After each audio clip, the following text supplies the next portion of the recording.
प्रधानमंत्री नरेंद्र मोदी इथियोपिया की राजधानी अदीस अबाबा 2 दिन की राजकीय यात्रा पर पहुंचे हैं, जिसका मुख्य उद्देश्य भारत अफ्रीका साझेदारी को और मजबूत करना है। यह यात्रा उनके मौजूदा 3 देशों जॉर्डन, इथियोपिया, ओमान के विदेशी दौरे का दूसरा पड़ाव है, जो भारत की अफ्रीका और ग्लोबल साउथ में बढ़ती सक्रियता को दिखाता है। मोदी को इथियोपिया के प्रधानमंत्री अबिय अहमद अली के निमंत्रण पर राजकीय सम्मान के साथ अदीस अबाबा एयरपोर्ट पर रिसीव किया गया और एक खास जेस्चर के तौर पर अबिय अहमद स्वयं उन्हें कार से होटल तक लेकर गए। शहर भर में भारतीय झंडे, स्वागत होर्डिंग्स और पोस्टर लगाए गए, जिससे 2011 के बाद किसी भारतीय प्रधानमंत्री की पहली इथियोपिया यात्रा के महत्व को दिखाया गया। मोदी और अबिय अहमद के बीच 1-on-1 और डेलीगेशन स्तर की बातचीत होगी, जिसमें राजनीति, सुरक्षा, विकास सहयोग, व्यापार, निवेश और लोगों के बीच संपर्क, पीपल टू पीपल टाइज जैसे मुद्दे शामिल रहेंगे।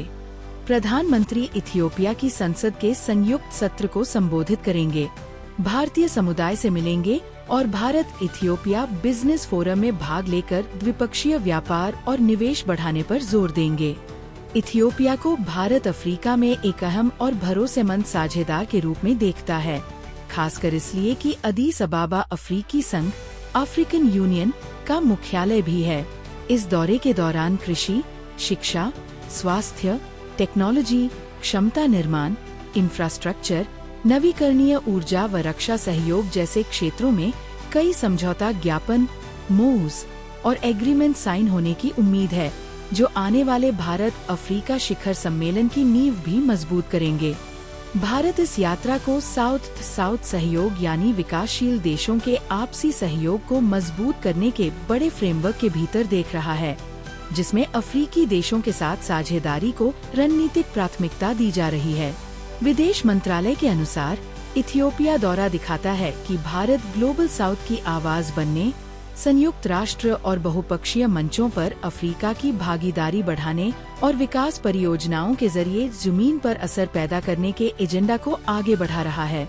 इथियोपिया पड़ाव से पहले प्रधानमंत्री ने जॉर्डन में किंग अब्दुल्ला II से मुलाकात की और उसके बाद वे ओमान जाएंगे, जिससे वेस्ट एशिया और अफ्रीका दोनों दिशाओं में भारत की कूटनीतिक मौजूदगी एक साथ मजबूत हो रही है। इथियोपिया हॉर्न ऑफ अफ्रीका में स्थित है और यूरोप, एशिया व अफ्रीका के बीच एक महत्वपूर्ण गेटवे माना जाता है। ऐसे में यह यात्रा व्यापार गलियारों, समुद्री सुरक्षा और क्षेत्रीय स्थिरता की दृष्टि से भी अहम मानी जा रही है।